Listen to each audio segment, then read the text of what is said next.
Eu sou a Nayonara, mãe de 3 filhos, sou casada, cantora, ministra do Evangelho da Palavra do Senhor Jesus.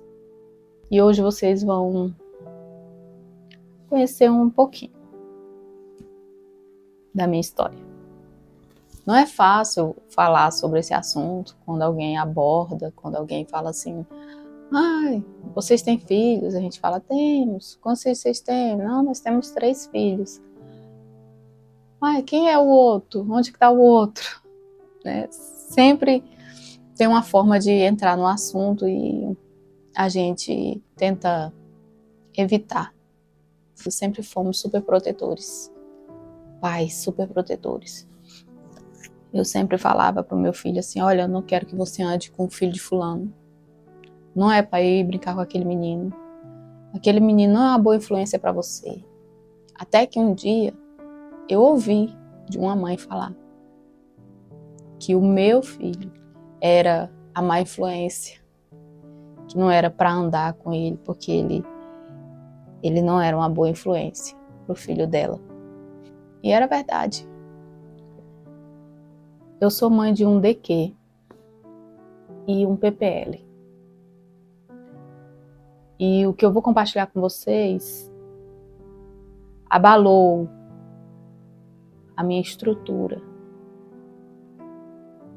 abalou a minha família, quase me destruiu psicologicamente. A minha fé, eu não via ela, eu não conseguia crer.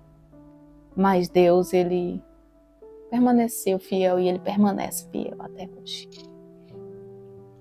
No ano de 2020, foi um ano onde tudo começou a se revelar, né? Até então nós não sabíamos de nada. Foi o ano que eu descobri que o nosso filho mais velho, ele era usuário de droga. Eu estava limpando a casa nesse dia e o Senhor me revelou. O Espírito Santo de Deus falou para mim olhar na mochila da escola dele. E eu fui lá, abri a mochila do colégio. E quando eu abri a mochila, eu encontrei uma trouxinha e um cachimbo. E eu fiquei assim, apavorada, né, quando eu vi aquilo. Aí o pai chegou do trabalho, conversou com ele. Ele confessou que estava usando maconha e que era só maconha, que até então ele não estava usando ainda crack. Então nós começamos a ficar em cima, no pé, pegando no pé mesmo, mas não adiantou. Logo as coisas foi só piorando, até porque quando nós descobrimos, ele já era um dependente. Né? Não era a primeira vez, não. Ele já estava usando, já tinha um tempo. Então quando foi em 2022, foi o ano que minha sogra faleceu, ele era muito apegado a ela. Com 3 meses depois que ela faleceu, ele deu um surto psicótico devido ao uso abusivo de substâncias químicas. E nesse surto ele falava coisa com coisa, ele falava que tinha alguém perseguindo ele, via coisas, né? Ele falava que estava vendo demônios, coisas invisíveis. E muito agressivo. Então nós tivemos que fazer uma internação forçada numa clínica psiquiátrica. E foi muito difícil. Eu lembro que eu não pude acompanhar ele, quem foi com ele foi o pai dele. Ele ficou amarrado nessa clínica. Não foi fácil. Nós ficamos, né, em oração, a igreja orava. Nós orávamos e pedíamos a Deus que o Senhor tivesse misericórdia dele. E quando venceu os 30 dias, nós conseguimos uma clínica para dependente químico. na mesma cidade onde ele ficou internado na época. E o diretor dessa clínica foi até a clínica psiquiátrica onde ele estava, conversou muito com ele e conseguiu convencê-lo a fazer o tratamento, né, na clínica de dependentes.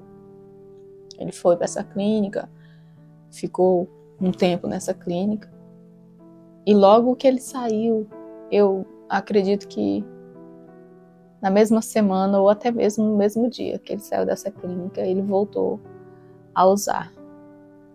E lá foi onde a gente descobriu, né, quando que ele tinha começado a usar, que tipo de drogas que ele já tinha usado.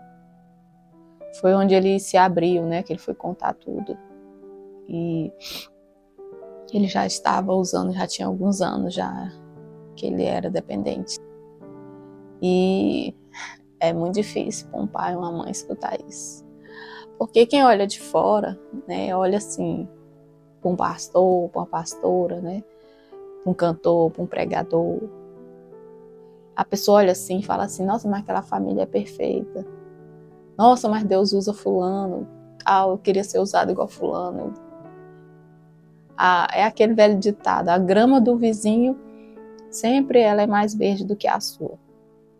Então as pessoas olhavam a nossa vida assim e achavam que era perfeito, tudo perfeito, que nós não tínhamos problema nenhum. Mas acredito que até mesmo pelo fato de que se nós passávamos por alguma coisa, nós não comentávamos com ninguém, nós não nos abríamos com ninguém. E quando ele saiu, ele voltou a usar e a situação foi só piorando cada dia mais. Eu achava que o ano de 2022 tinha sido o pior ano da minha vida. Porque eu tinha descoberto que meu filho era usuário de droga. Meu filho foi internado na clínica psiquiátrica. Meu filho ficou amarrado. Meu filho ficou numa clínica para dependentes. Eu achava que tinha sido o pior ano da minha vida.